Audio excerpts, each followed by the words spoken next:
Number 1, body types and different figures. Curves are still something girls are hiding, meaning one size fits all. Shoe sizes, high beauty standards. Hey guys and girls, and Ask Japanese, it's Cathy Cat. This time we're going to talk about 5 things that make foreign girls in Japan feel awful about themselves. And we're going to talk about what they are. You're probably going to fall in the trap too when you come to Japan the first time. I'm going to talk a little bit about how to overcome it. So, let's go! Irashaimase! Number 1, body types and different figures. In Japan, generally Japanese girls tend to be very, very slim and skinny, meaning skinny legs, not really so many curves. So if you're a curvy girl and you come to Japan, it will be a heavy blow to your self-confidence because everyone is very, very straight and skinny while you come in there with your curves, and you might not even be fat, but you will feel fat. I felt fat. The first time I came to Japan, I got a huge complex because everyone was so skinny and I had them curves up there and then curves down there and then thighs, them round thighs, and all of that is not really seen here, and it was a heavy blow to my self-confidence. But in the end, you need to work with that and think it's a different body type. You don't have to, and you probably also physically partly not able to be just as skinny as Japanese girls because, you know, our bodies are built differently, and that's a good thing. So yeah, just be prepared for that first blow. N-E-X-T. Your round, lovely curves might be appreciated in your country, but here in Japan, curves are still something girls are hiding, meaning, very close to the first topic, that your curves have to be hidden away. No apple button jeans with the fur, and no cleavage on display. So even if you have, you know, some very generous puppies, which is generally a good thing, here it's more hidden. So girls tend to hide their curves, they hide their shape, and especially the cleavage area is like you shouldn't be seeing it. So legs totally on display, cleavage not really. And if you do, you get some unwanted attention, is what I get told a lot. And as you know from all my general dresses that you've seen so far, I don't really have anything that really shows my cleavage, which is probably the most revealing top I own in the Lolita section. So again, it might be a good thing in your country, but in Japan it's generally more hidden. One size fits all. Staying on the topics of different body types and different preferences that people have, here is the same thing that in Japan there's often a one size fits all, an F size, which is called free size, meaning again it's supposed to be for both for both genders, even for all people. Generally t-shirts and stuff fit in that category, but also dresses and similar. And this one size fits all does really not fit all, and it's kind of a little bit depressing when you go to the store and you can't fit into the clothes.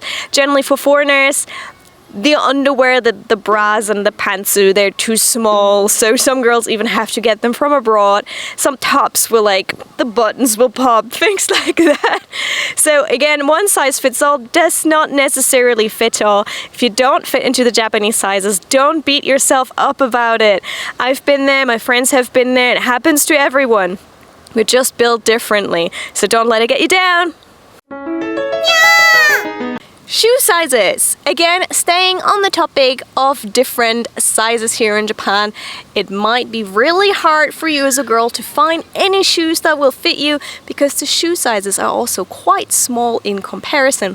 For example, one of my friends, she couldn't find a single pair of cute shoes, even though she loved all the shoes here because she had just a general bigger feet than the average Japanese female here. Also in Japan, sometimes shoe sizes are S, M, and L, which I've never seen in Europe. Usually we have sizes like 36, 37 and such, but it's S, M, and L, which means they're either too big, too small, they might not really fit. So they're gonna think, especially if you love cute shoes, you might struggle a little bit finding them, but once you found a good store, stick with that one, because if they have your size in store, you're good. You're good. High beauty standards. Now, we already know that Japanese girls have quite high beauty standards, meaning their visual appearance, the way they dress, the way they diet. They diet quite a lot, and similar things, but there's also one thing in there is that pretty much every hair has to be maintained for, including arms. So pretty much all hairs that are on the body are totally shaven by Japanese girls, including arm hair. So I come in there with my European normal natural arms, and I've felt like a hairy, fuzzy, big German giant coming to Japan the very first time. And you just learn that there's some beauty standards that you will feel pressured to align to and do the same thing too. But at the same time, I also say, you don't have to, in a way, you know. I mean, some people might like comment on it, but generally you should do what makes you feel comfortable. Also, don't forget, if you have lighter hair like me, if you shave it off, it grows back darker, those kind of things. You don't really want that to happen. So I know at the start you will feel like, maybe you'll feel a little bit like me as a big, hairy, fuzzy German giant, but you learn to live with being that big, fuzzy, hairy German giant. And because if you try and appeal to the Japanese beauty standards, you just make your life so much harder. And in a way, celebrating the things that you have that others don't have isn't a bad thing. So you are curvy. Maybe not everyone likes it, but hey, there will be people who like it. I know it's different. We were differently built, but it's a lot of, you know, letting each other off the hook in that way as well. So when you come to Japan, yes, you'll see that the girls are very fashionably dressed. Their hair is on point. Everything is shaven, they're skinny and everything like that.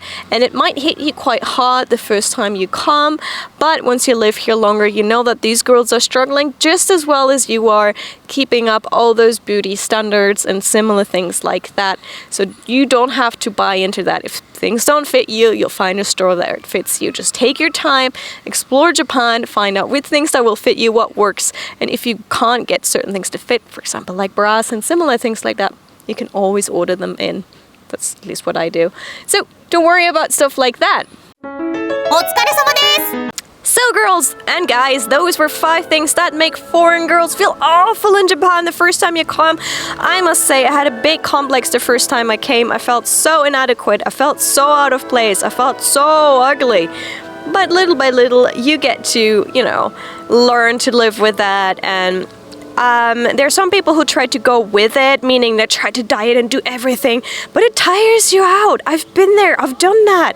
And similar things like, sorry, my hips, the bones are just bigger. I can try and lose as much weight as I want. I'll still have them hips. Okay, they're nicely hidden under my poofy skirts, but they're there. And you just learn with, you know, this is the way I'm built. You just gotta live with that and just, you know, work with what you got. You'll find people who will appreciate it, nevertheless, I think. So don't fall into that trap. Love yourself, but be prepared for that shock, because it hit me hard.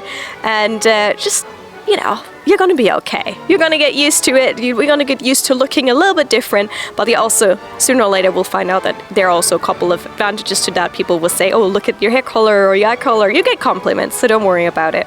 On that note, we have done more videos for foreign girls and guys here in Japan. Be sure to hit the subscribe button so you don't miss the future stuff. And I'll catch you soon for more adventures from Japan coming out to you, no matter where in the world you are. Have a lovely day, and I'll catch you soon on Ask Japanese. Bye!